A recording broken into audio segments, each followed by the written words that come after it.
Ahora, con mucho orgullo, también me toca presentar a otra compañera que es activista del derecho, también es huelguista del 2010, una de las compañeras también que siempre ha estado al frente, o sea, ha sido un completo ejemplo de lo que es la lucha y la trinchera del derecho como un método más de lucha, ¿verdad? Sin abandonar el activismo en la calle. Hoy nos viene a hablar, por ejemplo, del derecho a la protesta y del derecho a la protesta que incomoda, ¿verdad? Una protesta que incomode, esa es la protesta que tenemos que llevar a la Junta. Adriana es abogada de derechos humanos, feminista y activista. Obtuvo su Juris Doctor en la Escuela de Derecho de la Universidad de Puerto Rico, recinto de Río Piedras. Actualmente completa su maestría en Derecho Humano Internacional en la Universidad de Oxford. Su tesis es sobre el impacto de las medidas de austeridad en el disfruto de los derechos económicos y sociales de aquellas que viven en contextos coloniales. Es coordinadora de acceso a la justicia de espacios abiertos. Es profesora adjunta en la Universidad de Sagrado Corazón y ofrece cursos relacionados a derechos civiles, libertad de expresión, comunicaciones y ciencias políticas. Publica en 80 grados y es cofundadora del blog Ahora la Turba. Su trabajo académico gira alrededor de derechos humanos, mujeres, pobreza y el derecho a la protesta. Con ustedes, Ariadna Grudo.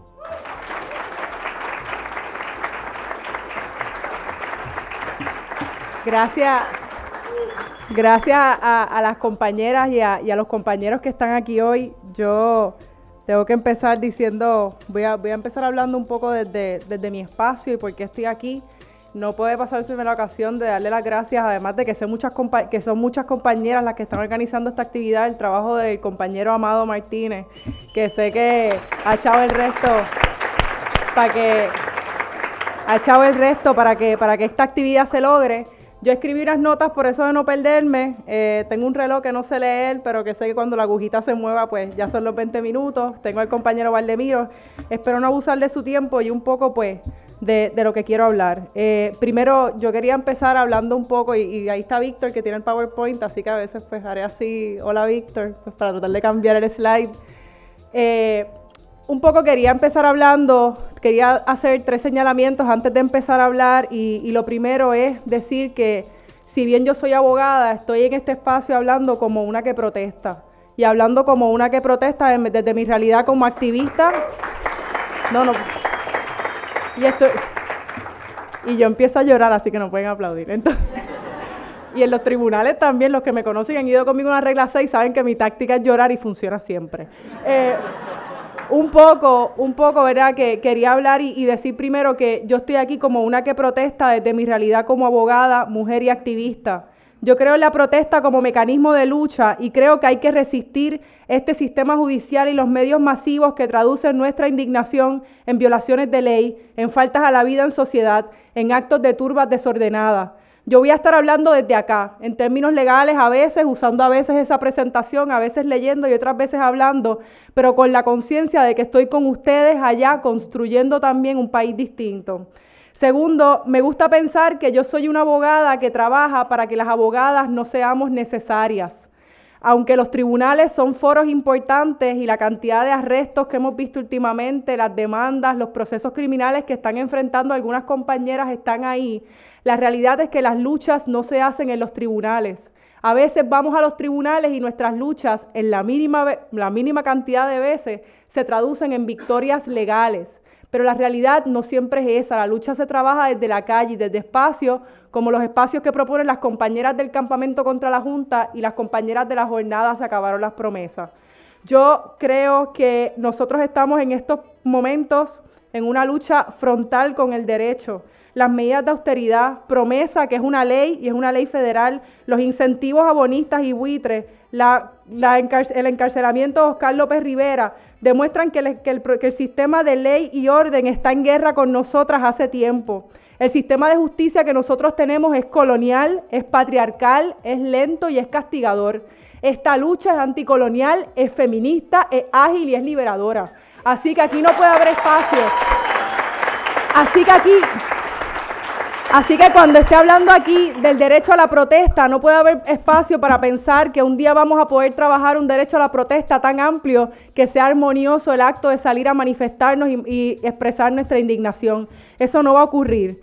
Tercero, y en esta misma línea, trabajo con otras para descolonizar la forma en que hacemos el derecho.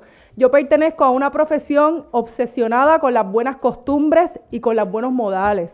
Y un poco de lo que hacemos las abogadas activistas, que tengo el privilegio de ser parte de un grupo mucho más amplio de compañeras activistas abogadas, creemos que el derecho tiene que ser descolonizado. Creemos un poco en abordar la diferencia, y es importante cuando yo hable aquí, voy a hablar un poco de ley, voy a hablar de lo que es legal, y con eso no estoy diciendo que la ley sea justa, que la ley esté correcta o que la ley es legítima. Y esa diferencia es importante cuando hablamos del derecho a la protesta. Un poco lo que quiero decir es, como dice la compañera Erika Fontanes, que si el derecho sirve para algo es para resistirlo, que tenemos que mirar el derecho a la ley y a los abogados y a las abogadas con sospecha. Cuando decimos que tu derecho comienza donde termina el mío y viceversa, realmente estamos cayendo en una serie de trampas y de sinsentidos, y voy a enumerar algunos. Primero, es una simplificación injusta de la protesta. Segundo, parte de la premisa de que los derechos son bloquecitos, de que vivimos en condiciones de igualdad. Partimos de la premisa equivocada de que si a ti no te gusta el gobierno, porque te llega una factura de luz muy alta, porque te cierran la escuela de tu hija en educación especial o porque te están imponiendo medidas de austeridad que afectan tu trabajo, tu vida y tu dignidad humana, tú hagas una de varias cosas. Primero, que escribas una carta al alcalde. Segundo, que te reúnas con tu legislador de preferencia.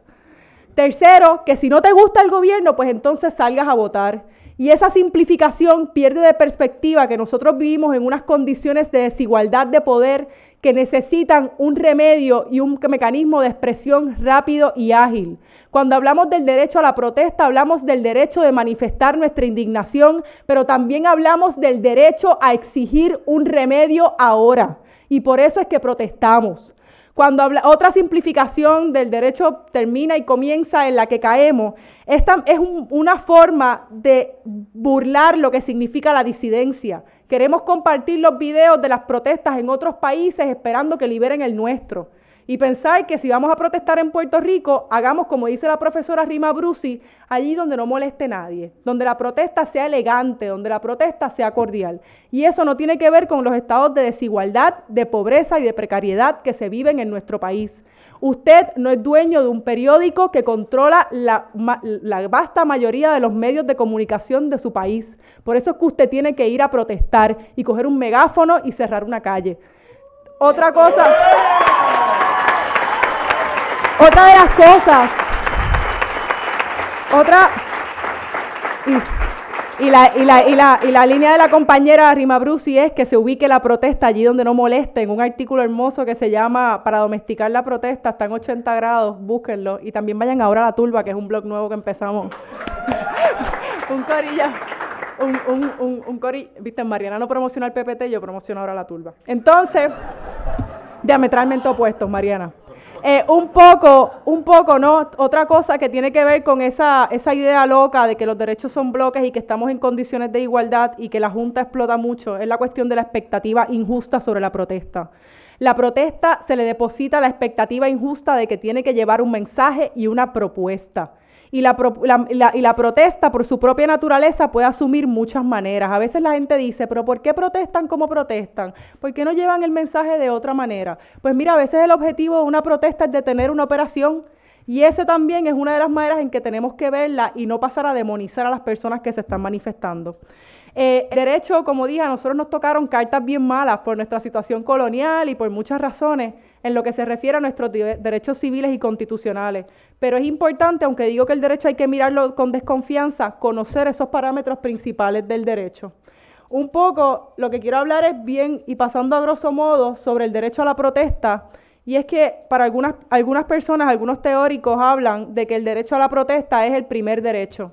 Porque sin la protesta tú no puedes ejercer, reclamar y pedir el remedio cuando se te violan tus demás derechos. Por eso es que se dice que es el derecho más alto. En Puerto Rico, la libertad de expresión incluye el derecho a la protesta. La libertad de expresión incluye el derecho a tú llevar un mensaje y ese mensaje, cuando disiente, puede asumir la manera de una protesta. El derecho a la protesta no solamente es un derecho individual, el derecho a la libertad de expresión, sino que hablamos de que es un derecho colectivo. Y decimos que se ejerce o lo usamos ante el gobierno, Por ejemplo, una de las maneras más clásicas en las protestas, donde se enfrenta el derecho a la libertad de expresión y es reprimido por el gobierno, pues es obviamente cuando llega el policía con una macana y te dice, o te callas la boca, voy a contar hasta 3 y entonces voy a limpiar la calle. Pues eso es un enfrentamiento claro de cuando ejercemos nuestros derechos ante el gobierno, sobre todo ese derecho a la libertad de expresión. Cuando hablamos del derecho a la libertad de expresión, y aquí estoy hablando de nuevo desde la teoría y el derecho hay que mirarlo con sospecha, se supone que el Estado, y digo el gobierno, no puede castigar la expresión por el mensaje que se lleve. Aun si tu mensaje no gusta, fuera de unas excepciones como amenaza, palabras de riña, cosas que después podemos hablar con un café. Fuera de esas excepciones, la norma es que porque tu mensaje no guste, que porque tu mensaje ofenda, yo no lo puedo callar. Queremos promover en la democracia que la gente tenga la mayor parte de opiniones, aun aquellas que son desagradables. Por eso es que, por ejemplo, tenemos a Donald Trump en todos los canales, ¿verdad?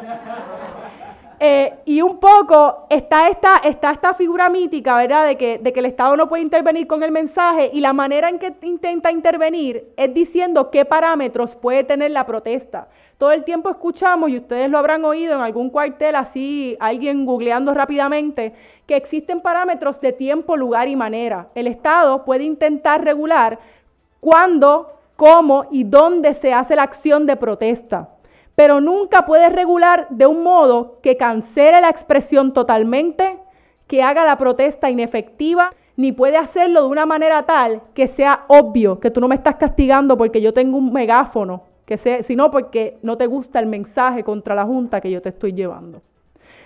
Un poco, hablando de las clasificaciones de tiempo, lugar y manera, quería detenerme y puntualizar el uso de las calles, las aceras y las plazas, porque gran parte de las manifestaciones que estamos haciendo en este proceso son en esos espacios.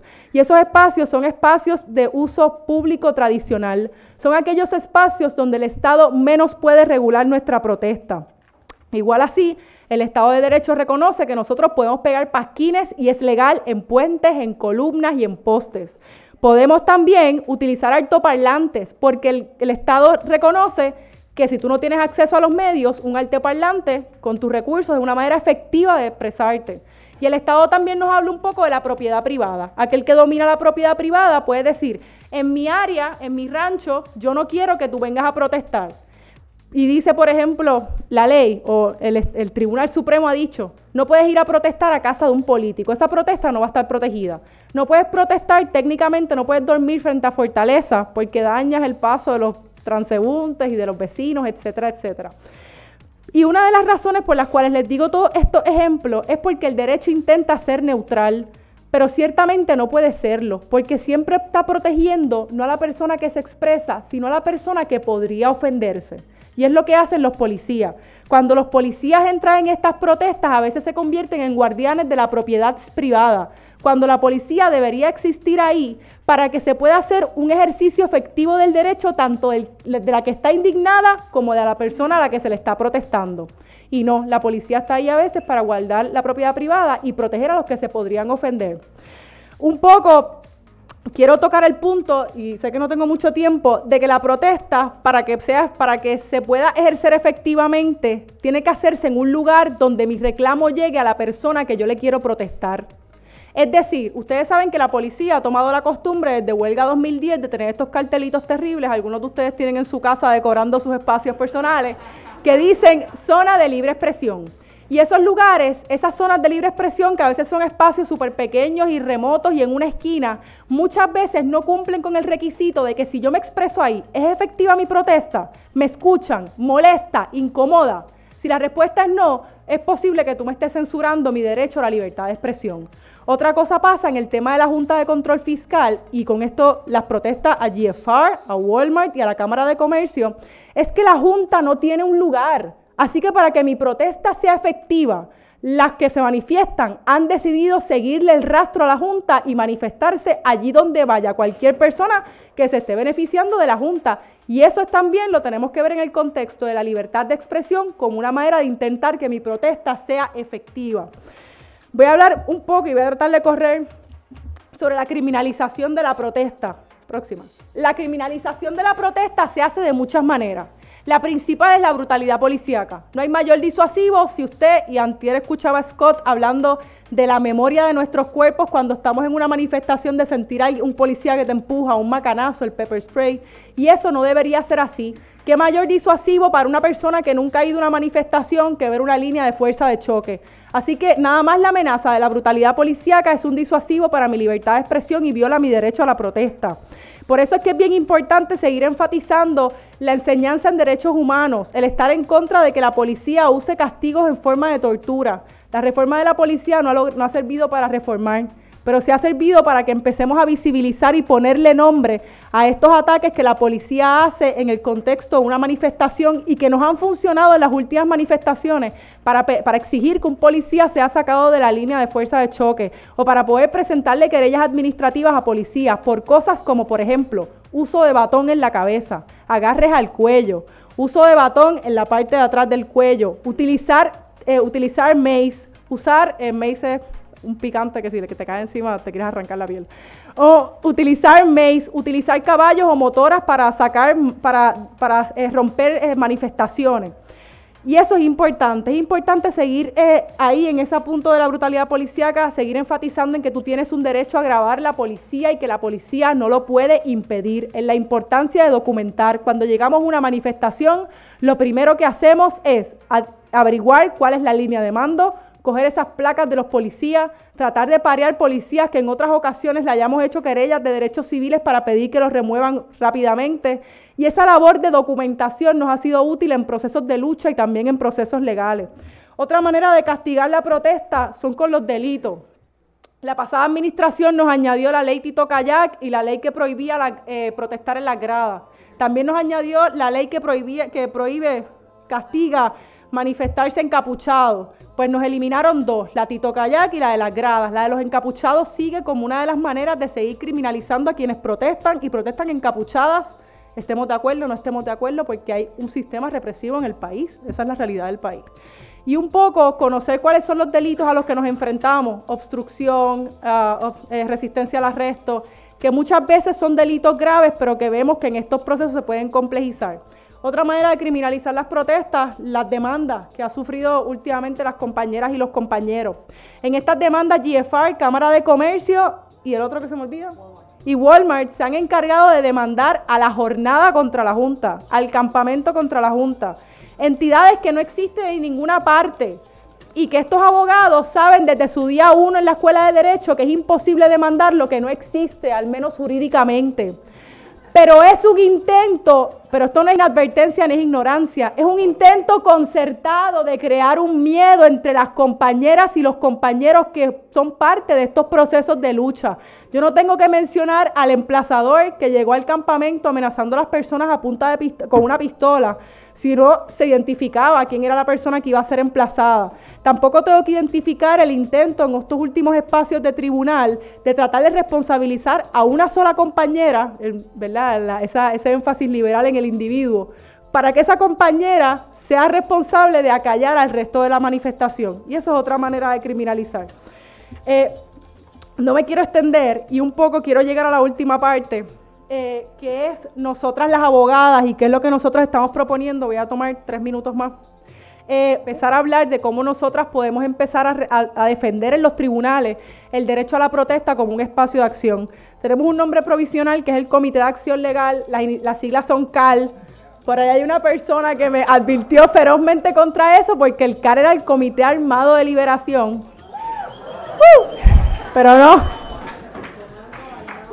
Pero los Comandos Armados de Liberación, pero no, realmente no. Un abrazo a Marilu, que también está por allí sentada, y mi papá y mi mamá, que también están aquí.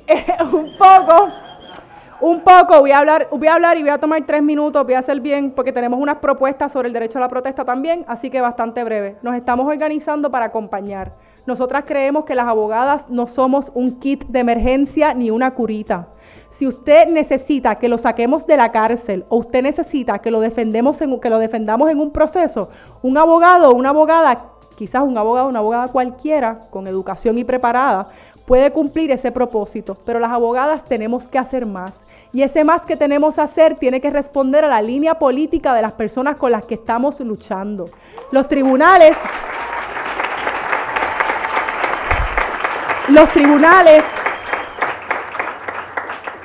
pensando que ahora con promesa van a venir no solamente muchas más demandas como esta, sino que cuando los derechos de las trabajadoras con las pérdidas de sus convenios colectivos se empiecen a manifestar y se empiecen a ser violados, vamos a necesitar más presencia legal en las calles. Creemos en los abogados y en las abogadas que vemos el derecho como una herramienta de cambio social y que si bien el tribunal no es un espacio de lucha, hay que utilizarlo como parte de la lucha también. Nosotras las abogadas...